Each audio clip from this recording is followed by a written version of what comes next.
So this piece is called This Is Not a Taco Bell Love Story. So Drew was swerving all over the highway in the dark. He swore up and down he hadn't had anything to drink. In the backseat, Josh and I exchanged skeptical glances. We had been doing that a lot tonight, sharing looks of judgment at the same time.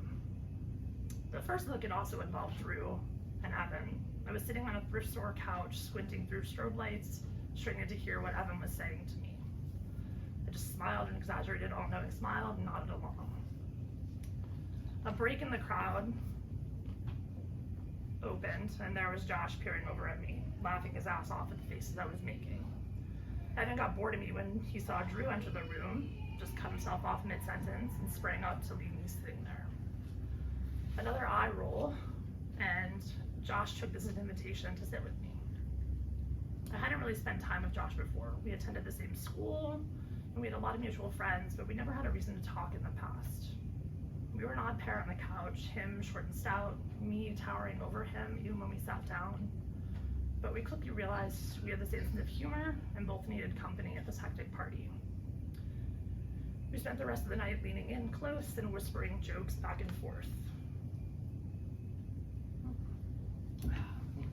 We laughed and judged everyone who was drunkenly trying to hook up or falling all over themselves. By the time Evan asked if we wanted to head out for some food, Josh and I had developed our own shared language of looks and smiles. Back in the car, Evan whined, "I'm starving," leaning so far he practically was falling into Drew's lap. "Taco Bell, Taco Bell," Josh and I chanted in unison, pounding our fists on the seats.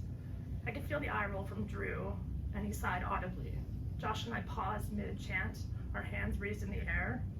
"Taco Bell," Drew shouted at last, swerving the car into another lane. Josh and I burst into excited laughter, falling all over each other as we were thrown across the seats. Josh threw an arm across my chest to steady me. I grabbed onto it for support. There was a solid muscle there that I wasn't expecting. His scent was so nice, like warm winter spices. I felt safe just letting myself melt into his chest and take him in. Our giddy laughter died down, and the reality of our closeness dawned on us. We quickly untangled and put as much distance as we could in the tiny car. The purple glow of Taco Bell was soon upon us as Drew pulled into the drive-thru. Josh turned towards me and pumped his fist in the air one final time. His round face glowed in the artificial lights. He was so fucking cute. His shirt had lifted up slightly, a peak of skin appeared.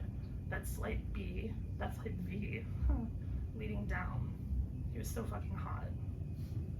We opted to park in the parking lot after ordering, so we could eat in the dreamy haze of fast food lighting. It was the first time all of us had been silent, just the sound of crunching shells and the slurp of hot sauce dripping liberally. "Oof, this was a bad idea," Evan said, burping loudly to emphasize his point. "I'm going to need to get home stat." "Oh, one of those, huh? You can't handle your Taco Bell?" Drew laughed, but was undercut by a loud groan from his own stomach. Let's crash at my place," he suggested. We all looked around and shrugged.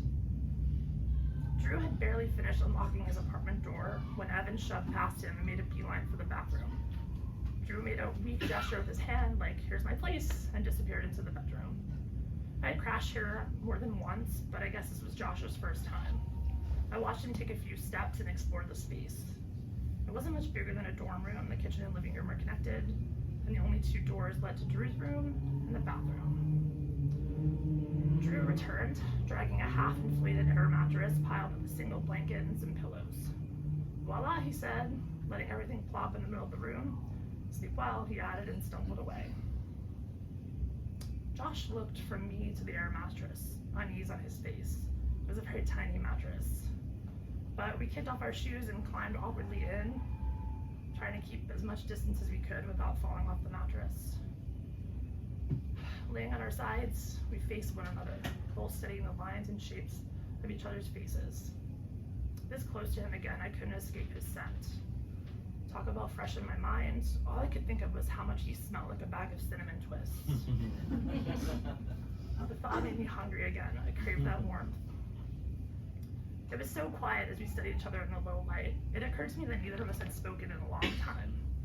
I opened my mouth to speak, but what would I say? A loud flush cut through the silence, the ksh of water being sucked through pipes. Josh and I burst out laughing. I completely forgot he was in the bathroom, I said. Soon the door opened and flooded the room with light. I have only made bad choices tonight, Evan said, before cutting the bathroom light and disappearing into Drew's room.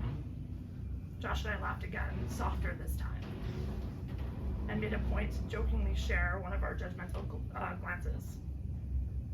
When we had settled back down, I didn't want the awkwardness to return.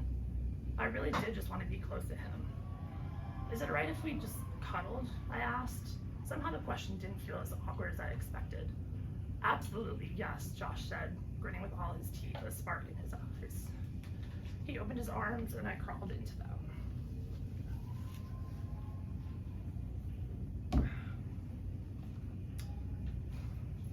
He was already hard when my body settled into his. He draped one arm over me, wrapping me completely in his cinnamon twist warmth. His other hand settled near my hips. Sheepishly, he swept my body, gauging how excited I was. I let out a deep, content sigh. And then things happened fast from there. We broke apart so I could straddle his frame. He pulled my shirt up and I ducked to help him clear it over my head. His eyes were wide as he took in my chest, and he immediately brought a hand up against my skin and trailed it to land on my crotch. There was no break or time to savor what was happening. I tried to bend forward to lift up his own shirt, but he pushed me back so we could have access to the fly of my jeans. He hastily and clumsily unbuttoned them. I bent over to kiss him. His eyes had moved to watch my hands, so I guess he didn't realize what I was doing. He flinched badly when my face got close to his, startled that I had tried to kiss him. My stomach started tightening. Had I done something wrong? I tried again, making my intention to kiss him better known. He kissed me back this time. My pulse quickened in excitement. I could hear his heartbeat pounding. I met his lips, and it was like kissing my hand. Josh barely moved his lips. He kept them flat and closed. He kissed me back, but it was clear he wasn't enjoying it.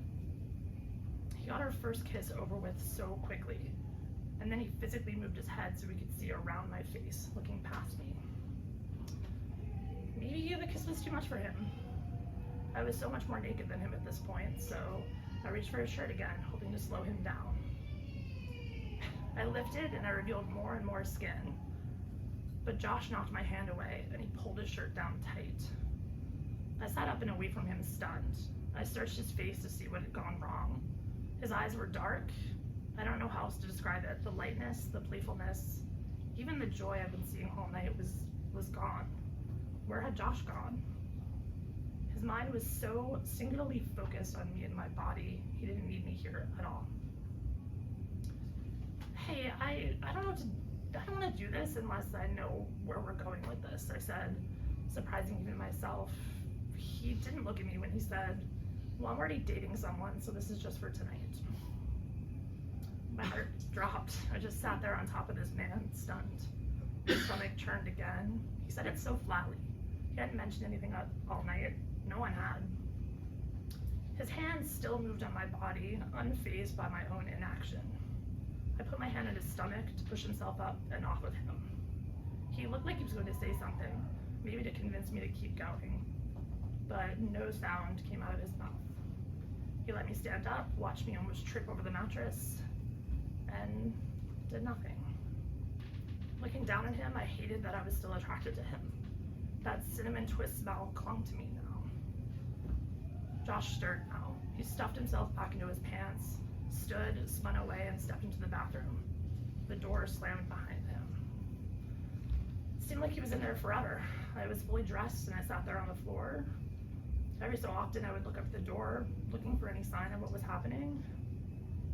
Eventually the bathroom door swung open, but Josh didn't even acknowledge me. He just walked straight to the front door.